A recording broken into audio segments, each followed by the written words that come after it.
springtime by a British seaside. Grey clouds, choppy sea and a traditional stick of rock or two. What more could you want from Brighton?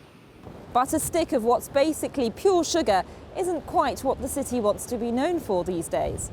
Brighton claims to be the first place to have launched a citywide war on sugar, and they're starting with the very young. How much sugar do you think there is in a large milkshake?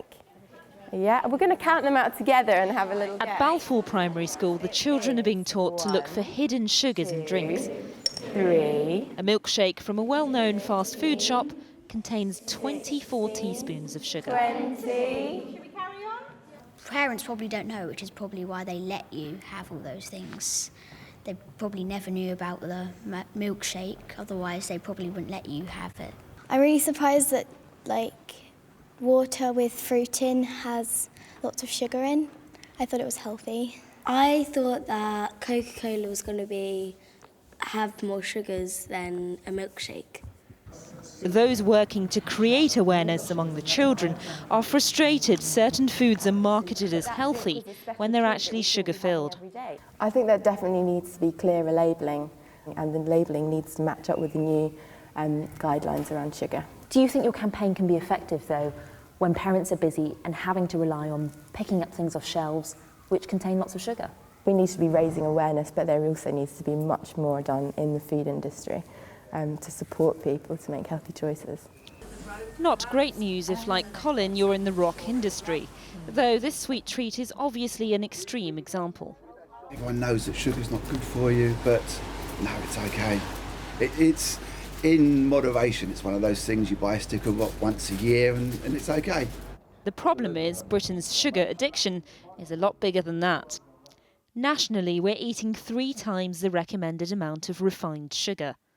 Teenagers are some of the worst culprits, with sugary drinks making up 1/3 of their intake. And behind all of this, an obesity epidemic, blamed in part on sugar, with 1 in 3 children overweight by the time they leave primary school. One way of tackling our sugar addiction could be through a sugar tax. Campaigners want a levy of 10 to 20% on high sugar drinks. But the government's childhood obesity review, which is considering the plan, has been delayed yet again to July. So would it really have an impact on what we buy? People are only spending 11% of their budget, household budget, on groceries. Even the poor are only spending 16%. Now you can tax a whole range of foods to a very high level and you might shift that to maybe 11.5%, 12%. The reality is what people want to eat is so important to them that they are quite inflexible when it comes to price. But those who feel strongly are already taking action. Michael Bremner is one of the restaurant owners in Brighton signed up to a voluntary sugar tax. The proceeds go to charity. You've added a 10p sugar levy. Yeah. Why have you taken this on? I've got 2 little girls.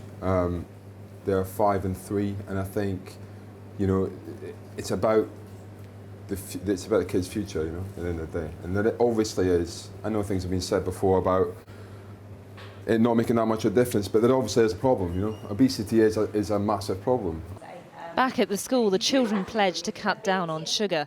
But does this appetite for lower sugar food and drink need a nudge from government?